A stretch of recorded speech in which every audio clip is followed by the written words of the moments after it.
We're in Bletchley Park's newest temporary exhibition, The Art of Data, which explores how we can use data visualization techniques to help make sense of the world around us. We've got lots of examples of contemporary data visualization, and this is one of my favourites.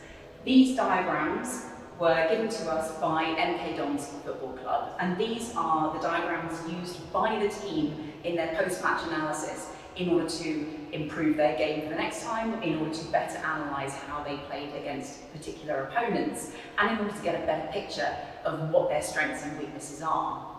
Now, these particular diagrams at the top show the locations of shots throughout an individual game, where the ball came from and where it landed.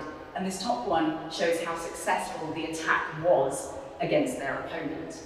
Against the same opponent, this second diagram shows how strong they defended. So you can see the areas where the defenders were based in these blue bits, and where the shots were coming in, and where they stopped, and where they were successful. So the different colours show, did the shot land, was it a successful pass, and so on. And so by looking at these, you can not only identify how good MK Dons played, you can also see how strong their opponent was. You can see where their particular areas of weakness were on the pitch, or against particular players, or in particular zones, or their particular players' weaknesses.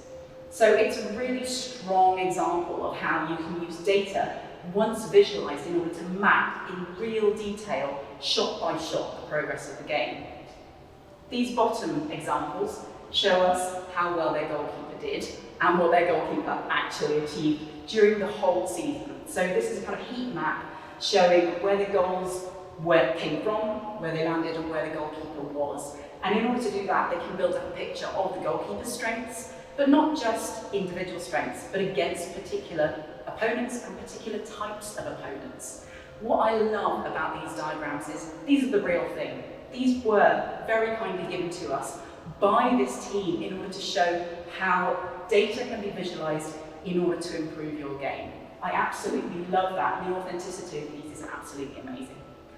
But what has football got to do with Bletchley Park? Well, Erica asked, what does all this have to do with World War II? And the answer is that in lots of situations you have data that, when you look at it on a page, doesn't necessarily tell you what you want to know in a way that it does if you draw it out. And that's fairly obvious in football. If you can plot a player on a pitch, you immediately get a much better idea of what that player was doing and where they were. And exactly the same thing happens on the battlefield. And we're used to military commanders using maps and diagrams and things all the time. And in this case, we're getting two versions of events. Bletchley Park is listening to German messages, so we get the German picture of what happened, but they were also getting information from, in this case, Coastal Command, explaining what the British understanding of the situation was. And what this diagram represents really well is that the two sides' versions of events simply don't match. What this drawing represents is where Coastal Command aircraft have found, and in some cases attacked, German U-boats on the surface in the Atlantic. And obviously the pilots from Coastal Command would report where they'd attacked a U-boat, and with a bit of luck, Bletchley Park would intercept a message from the U-boat saying where they were attacked. And so what we have here in the first case is, if we light up the X's here, each of these is the position of a U-boat when it reported being attacked by an aeroplane. But then if we look at the O's, these are those same attacks reported by the aeroplanes. And you can see here the difference between the two positions can be quite marked. That the Germans thought they were attacked here, and Coastal Command thought they attacked them there.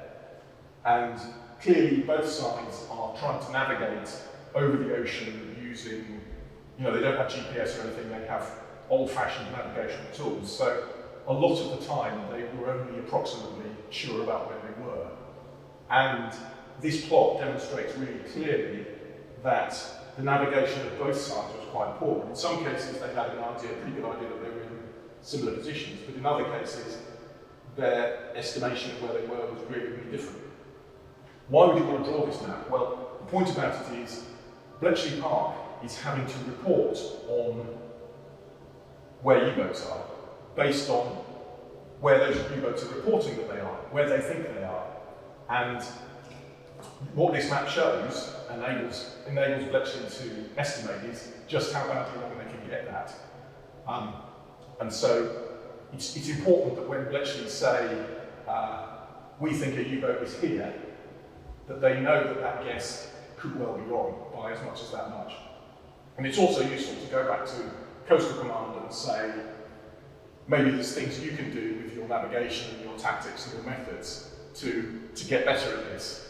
It's not only feeding intelligence about what the Germans are doing, it's allowing a process called operational analysis where the Allies can look at their own performance in the same way the football team would and go, we're not doing this as well as we would like to, maybe there's things we can change here to make our navigation more effective, make our attacks more effective.